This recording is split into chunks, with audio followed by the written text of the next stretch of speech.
Bismillahirrahmanirrahim. Assalamualaikum warahmatullahi wabarakatuh. Waalaikumsalam warahmatullahi wabarakatuh. Allahumma salli wa sallim wa barik ala sayyidina wa maulana Muhammad wa ala alihi wa sahbihi wa dhurriyyati wa man nabi wa ummatihi ajmain.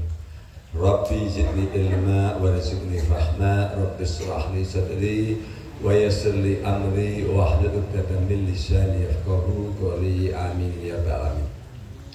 Kepada hadirin jamaah semua anggota Lintang Asta yang saya hormati, yang saya sayangi, pada kesempatan hari ini, hari Senin tanggal 21 Juli tahun 2025, mari kita bersama-sama membaca kitab Al-Bajanji halaman 27 bab 6. Semoga dengan istiqomah kita membaca sholawat di kitab Al-Bajanji ini oleh Allah Subhanahu wa Ta'ala, kita semuanya diberikan keberkahan kehidupan kita, untuk anak kita, keturunan kita, diri kita, dan lingkungan kita. Dan insya Allah dunia akhirat kita dijamin oleh Allah. Nasab Kanjeng Nabi, sesungguhnya sholawat itu menjadi 3 manfaat. Satu, menjadi penebus dosa bagi kita semuanya, itu menjadi penebus dosa. Kemudian yang berikutnya, satu sholawat yang dibacakan maka Allah dan malaikat memberikan kita sholawat 10. Kemudian yang ketiga, menjadi wasilah terkabulnya doa kita semuanya. Nah, mari pada itu insya Allah dengan ketulusan kita membaca kitab Al-Bajanji untuk menghormati kajian Nabi, insya Allah kita akan mendapatkan semua hikmah daripada pembacaan sholawat ini. Bismillahirrahmanirrahim. Allahumma salli wa sallim wa rahmah wa barik ala sayyidina wa maulana Muhammad wa ala alihi wa sahbihi wa dhurriyyati wa azwajihi wa usan ila hadrati Syekh Ja'far Al-Bajanji Al-Fatihah.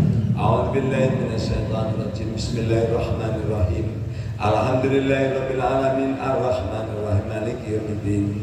Iyyaka na'budu wa iyyaka nasta'in ihdinas siratal mustaqim. Siratal ladzina an'amta 'alaihim ghairil maghdubi 'alaihim waladdallin. Amin. Bismillahirrahmanirrahim. Atillahu maqamul karim bi ansadi min salati wa taslim. Allahumma salli wa sallim wa barik alaihi wa dhahara inda wiladatihi hawalika wa ghaiba wa idiyah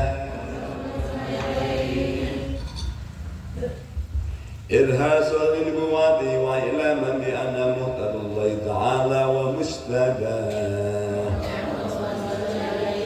fajidatis sama'u hidda warudan anhal mardatu wa dharun nafusi syaitaniyah wal jamat rujumun nayarati kulla rajimin fi hali marqah wa tadallat ilai sallallahu alaihi wasallam al-anjum az-zuhriyah wastanarat binuriha wa bihatul harami wa rubah وخرج معه نور أضاءت له كسور الشام وقيصرية أرها من ببطائه مكة داره ومغناه وانصدع الإيوان بمدائن الكسروية الذي رفع نور سروان سمكه وسواه وسقط 14 من شرفاته العلوية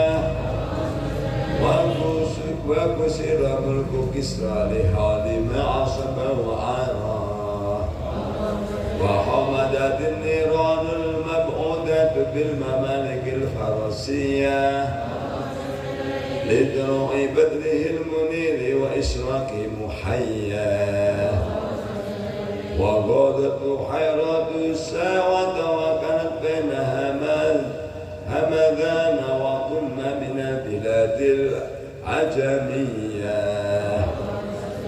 وجفت إذ كفى واقف موجه السجاج ينابع هادك المياه وقال وفي سماوات وهي مفازة في فلات وبرية لم يكن بها قبل ماء ينفع للظمآن لها وكان مولده صلى الله عليه وسلم بالموضع المعروف بالعراس المكية والبلد الذي لا يؤذد شجره ولا يحتلح له واختلف في عام ولادته وفي شهرها وفي يومها على أقوال العلماء مروية والراجع عنها بين فجر يوم الاثنين الثاني عشر شهر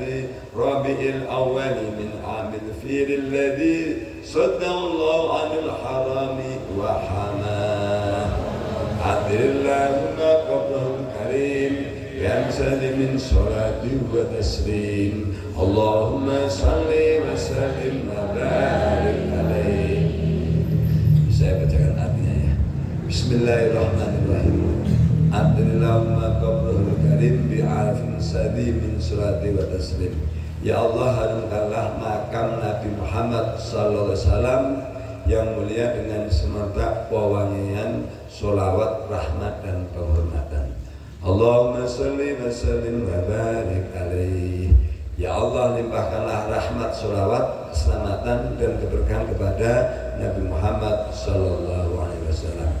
Wa dhahara inda wiladati hawadika wa dhara'ibu waibiyah. Pada saat kelahiran Nabi Muhammad sallallahu alaihi wasallam terjadilah kejadian yang luar biasa dan kejadian yang menakjubkan. Dan ini semuanya sudah tertulis atau difirman oleh Allah di kitab Zabur maupun Taurat dan Injil. Jadi tentang kelahiran Nabi akhir zaman itu telah ditulis di kitab Taurat Nabi Musa dan Injil Nabi Isa alaihissalam. Makanya orang Yahudi sama orang Nasrani itu sebenarnya menunggu kelahiran Nabi akhir zaman. Ilha salim nubuwati wa ilama bi anna mudanullahi ta'ala wa mujtabah. Sebagai bukti kenabiannya dan pemberitahuan bahwa beliau adalah nabi pilihan Allah Ta'ala. Fajidatis sama'u yudhawarudat anhal maradatu wa darul nufusi syaitaniyah. Maka sejak itu penjaga langit tambah diperketat. Semua pengacau makhluk halus sebangsa jin dan setan diusir dari langit. Waraja madrujum nayarati kulla rajimi fi hali marqah. Bintang-bintang yang panas membakar atau meteor dilemparkan terhadap setan-setan dari golongan jin yang hendak naik menerobos ke langit. Maka yang sering saya sampaikan, sebenarnya Muhammad lahir itu ahli nujum atau ahli perbintangan, ahli ramal itu semuanya dulu memang manjur. Jadi apa yang akan terjadi karena sebelum Nabi Muhammad lahir itu ahli nujum itu berserikat sama jin setan untuk mendapatkan informasi tentang qada Allah untuk hambanya. Ya, semenjak Nabi Muhammad lahir itu tidak bisa jin setan itu menerobos informasi atau wahyu dari Allah atau qada tentang nasibnya hambanya di muka bumi. Nah, makanya batu meteor itu kalau di Jawa namanya bintang kemukus. Nah, bintang kemukus itu yang ada ekornya itu. Jadi ketika ada kelihatan bintang meteor atau bintang kemukus jatuh, itu sebenarnya malaikat melempar jin yang mau mencuri berita langit. Makanya kalau di Jawa itu tidak ada salahnya di dalam primbon itu bukan berarti semuanya primbon, bukan. Jadi kalau ada bintang kemukus jatuh itu akan ada bala di daerah tersebut. Itu masuk akal. Kenapa? Karena saat itu katakanlah jatuhlah bintang meteor yang mana untuk melempar setan. Nah setan itu kalau dilempar mati kan, kalau yang namanya malaikat. Nah yang namanya setan itu kan negatif sekali energinya. Jadi makanya kalau sampai suatu tempat kejatuhan setan yang mati, ya berarti kan memang sesuatu yang negatif. Jadi orang zaman dulu itu juga sakti-sakti melihat gejala alam. Bukan tidak berdasar, dasarnya adalah ini. Itu Al-Quran ada tadi. Kemudian wa tadallat ilaihi sallallahu alaihi wasallam anjumuz zuriyah, bintang-bintang zuriyah pun mendekat turut menghormati kelahiran Nabi Muhammad sallallahu alaihi wasallam. Wastana binuriha wihadul harami wa rubah, dataran tinggi dan dataran rendah bumi al-haram atau Mekah al-Mukarramah menjadi terang karena cahaya bintang zuriyah. Wa harjamahu nuru alahu usurus syamil qaisariyah, bersamaan dengan kelahiran Nabi Muhammad sallallahu alaihi wasallam keluarlah cahaya yang menerangi gedung-gedung bertingkat di negeri Sam di bawah kekaisaran Romawi. Jadi cahaya kelahiran Nabi Muhammad itu sampai Sam.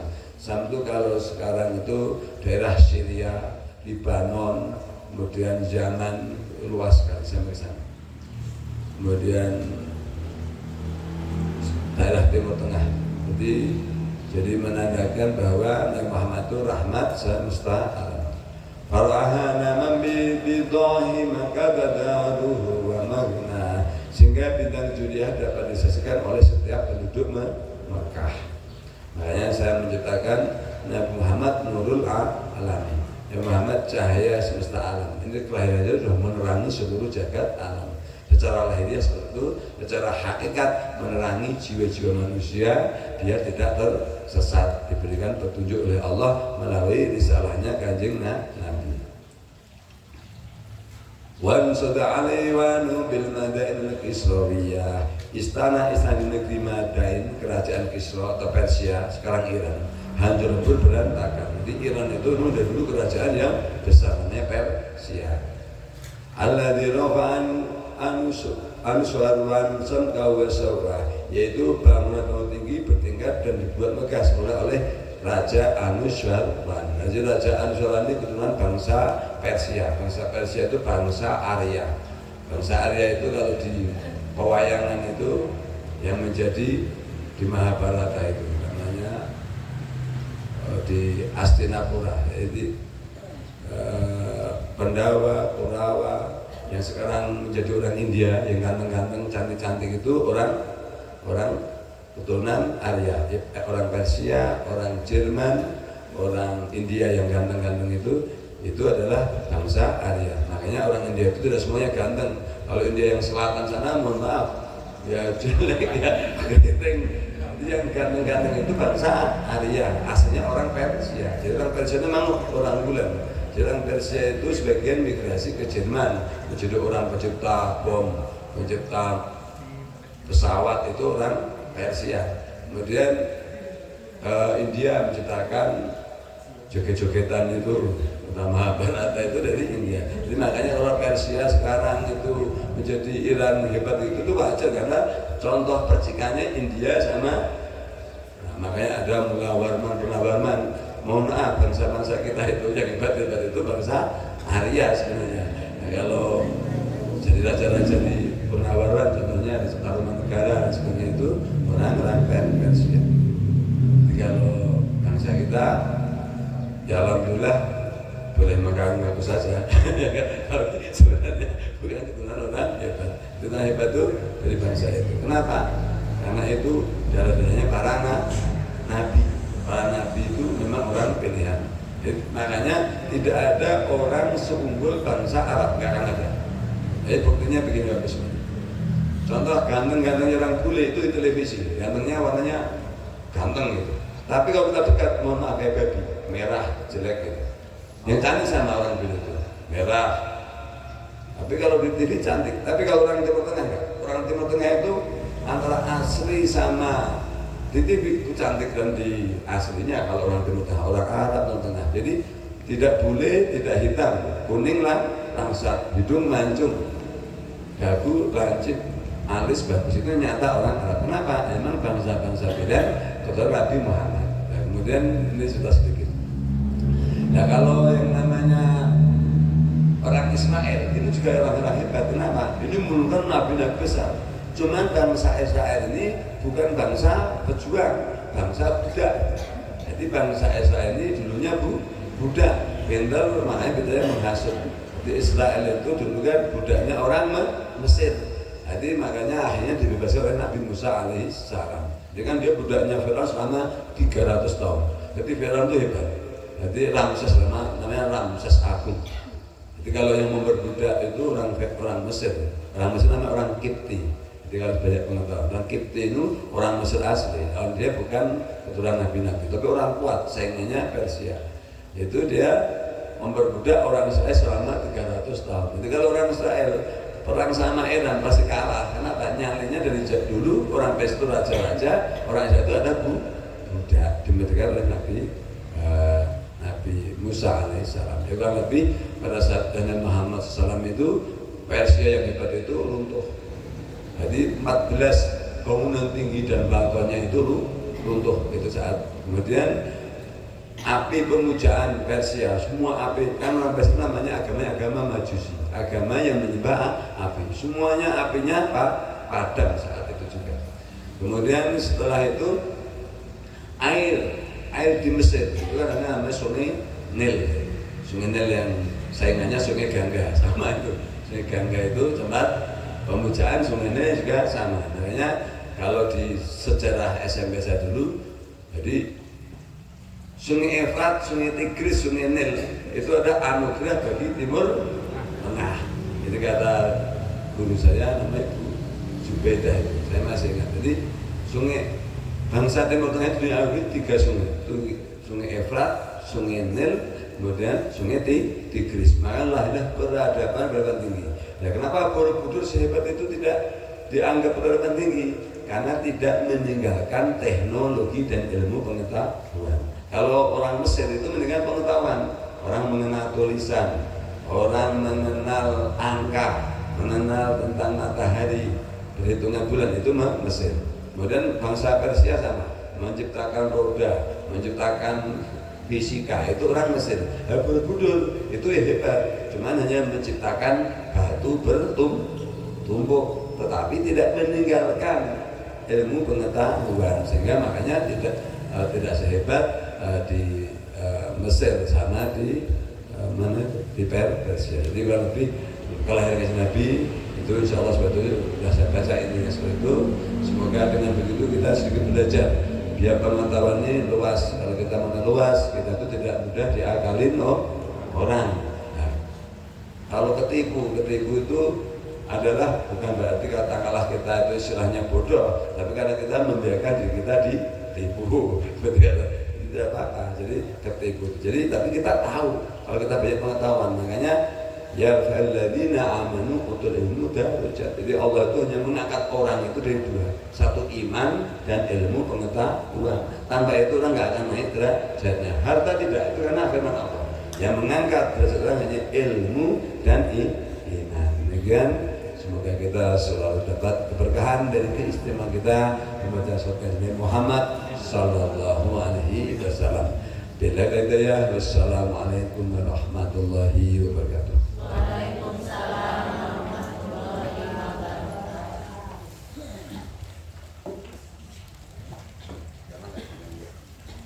Masa dulu miring. Ada siap. Kasan.